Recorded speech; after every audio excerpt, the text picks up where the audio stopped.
People who've made it back from the edge of despair will tell you that you have to put one foot in front of the other, just one step at a time.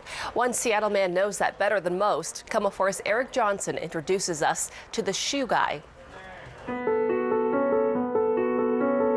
They are the parts of us that touch the earth and ground us. The parts that get the coldest, that ache the most. This man knows about feet, how they can hurt, how they can heal. Just imagine being on your feet 12 hours a day, constantly moving, standing in line for food, standing in line for this. He is the shoe guy. They know me as just shoe guy. They don't have a clue that my real nickname's Scooter. From the deepest hole, we climb out one step at a time. And the better the shoe, the easier the climb. Scott doesn't just know this, he's lived it. Imagine him homeless, hopeless, a tired soul on a bridge at the edge. I struggled so bad that I wanted to jump off of the Magnolia Bridge just a day before I went into the Union Gospel Mission. Imagine him at the mission, part of a desperate brotherhood. He was a broken man, spiritually, emotionally, physically. He was without hope. For 13 years, he knew what all homeless people know, the agony of the feet, the constant pain and cold, the never-ending search for decent shoes. And so now, imagine him on a street corner with a sign and a box and an idea. He started handing out flyers, making calls. Let's help some people, he said. Give me your used shoes. And look at what has happened. The vision is to provide footwear for all in need. He cleans them, disinfects them. That pair can't go. And bags them. Santa Claus. And then takes them to the streets. And we rock and roll. He takes them to wherever they are needed, homeless shelters, food banks, and the place where it all started. What are you guys up to? They know who he is here. What's going on? God. Good to see you. How you doing? Where he's been. How you doing, Scooter? Good. Awesome. What he stands for. No. Come here. Load it. I'm glad to hear that, dude. He's walked a mile in their shoes, hundreds of them.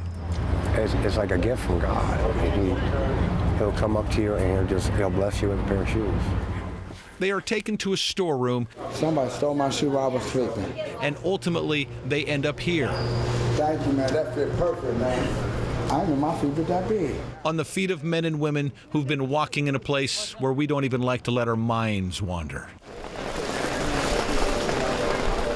He won't rest. After the rock and roll marathon, there he was in the rain, asking. I'll give you a pair of flip-flops for those. If you donate those shoes right now, I'll give you a pair of flip-flops. Hey guys, how about donating your shoes for somebody in need? Some of them made the trade. All right. Thank you. Thank you. You're awesome. The shoe guy's dream was spreading. I lived on the streets for nearly 13 years. And so there he found himself on a brilliant stage, this man of the streets, in a jacket, speaking to CEOs and business leaders, asking for more help, more shoes. Today, Redeeming Souls, the nonprofit I founded, has distributed over 20,000 pairs of shoes through Seattle organizations. The dream was now their dream too.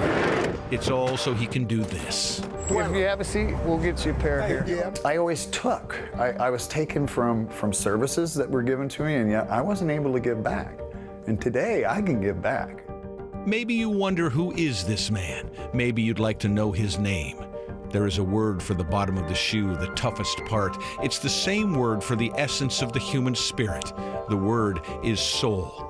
File this under happy coincidence. The shoe guy's last name is Sowle, Scott Sowle. You won't forget it, because now you've walked a mile in his shoes. He's a pretty amazing man. Today was the United Way's Community Resource Exchange at Seattle Center, and Scott Sowle was there, handing out 1,500 pairs of shoes to people in need. It's really what makes him happy. And if you would like to help him out, we've linked his website to our own. Go to KOMOnews.com, click on KOMO4 TV, and you'll see his website. When we talked to Scott, he said that when he sees a homeless person walking down the street, he looks at their shoes and he smiles because he knows where those shoes came from. So inspiring. One person doing so much. And he knew that that's what they needed, having been there himself. And he's really done an astounding job. He's a good man. Thank you, Eric. Thank you.